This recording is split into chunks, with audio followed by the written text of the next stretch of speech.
Now, Alan, you told me you wanted to do the synopsis for this movie. Tell me the story of Better Man, which Better Man. apparently involves a monkey. Yes, there it is, right in the poster there. So, Better Man is the biopic of a popular British singer, Robbie Williams. Who is Robbie Williams? I don't know. I've never heard of him up until this movie. I find out that Robbie Williams basically his career began as the singer in a boy band called Take That. And the problem was the boy band existed right as grunge became a thing. So essentially, Take That with Take That, he is kind of the last of the boy bands. So let me ask you this question, Chris. Please. This story is about a young man who is a talented singer who is thrust into fame. What themes do you think, what elements of the story do you think appear in this movie? Wait. Don't tell me. Yeah. Don't. Okay. No hints. Okay. No hints. Does it involve drugs and drinking and women? Yes, it does. And guess what happens to him midway through the movie? Okay. Does he have problems with drugs and alcohol and women? Yes, he does. There you go. Yeah. Okay, so I'll say this: Better Man is a typical story about a rocker whose life spins out of control. We've seen it many, many, many times. The difference here is for a reason that will become known. They decide to portray Robbie Williams as a chimpanzee. So from the very beginning to the very end of this movie, he is a chimpanzee, and there's reason for it. And I'll say that at the beginning of the movie, I have no idea why they did this. I think it was the idea that he was a monkey and that his career was just trying to please other people, especially his father. There's daddy issues in this. But it isn't until the end that you really see the culmination of why Robbie Williams is a monkey. I like this movie. I really do like this movie. A lot of it has to do with the music. It comes from the director of The Greatest Showman, and it has that feel and that vibe to it. So in the movie, he joins this boy band called Take That. And in the middle of the movie, there's this incredible music video of him and the boys singing a song, running through London, and through the magic of computers and CG. This is the highlight to me of this movie. It's just this one video. That scene is incredible. Yeah, the song. Incredible. The song, there are just subtle nuances that occur during the song that is just like, oh my god, this guy knows how to make a music video and how to make an exciting one. The other thing I'll say is that Robbie Williams, what makes him special and unique compared to all other boy banders, is he has a deep love of the classic music of like Sinatra.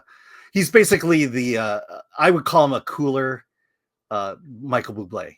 And I think what makes him cooler is because he was a drug addict, had problems with women, and things like that. There's a bit of a darker edge to him than Michael Bublé. So yeah, this movie is by the book. The only thing special about it is this chimpanzee, which pays off at the end. And I had a fun time. The music is fantastic in this movie, and from start to finish, it looks good. It looks better than most biopics. And this one is different in terms of like a complete unknown is a segment, a couple years, like 5 years of Bob Dylan's life. This is Robbie Williams' entire career. And so it plays out like a typical biopic, but I think they do enough special things about it. And the music is good enough to warrant me giving it a very enthusiastic recommendation. Well, I also, like you, loved this movie. Part of the reason for the monkey thing is a little weird at first because no one acknowledges he's a monkey. He just is. And there are a couple reasons for that. One, Robbie Williams always said that like, I'm like a performing monkey. The other thing that I heard is only a rumor, that he didn't want anyone else to play him in a biopic. So essentially he had this representation of a monkey like a trained monkey. What's weird is it makes a lot of the scenes more poignant. Like he has trouble with women, and you see that play out. It's just a movie we've seen a million times, so many times before, but with him as a monkey, and it works. And I was not familiar at all with Robbie Williams or the boy band that he came from, but so I'm new to this, but I recognize some of the songs. That sequence you talked about through the streets of London, they had to shut down the street.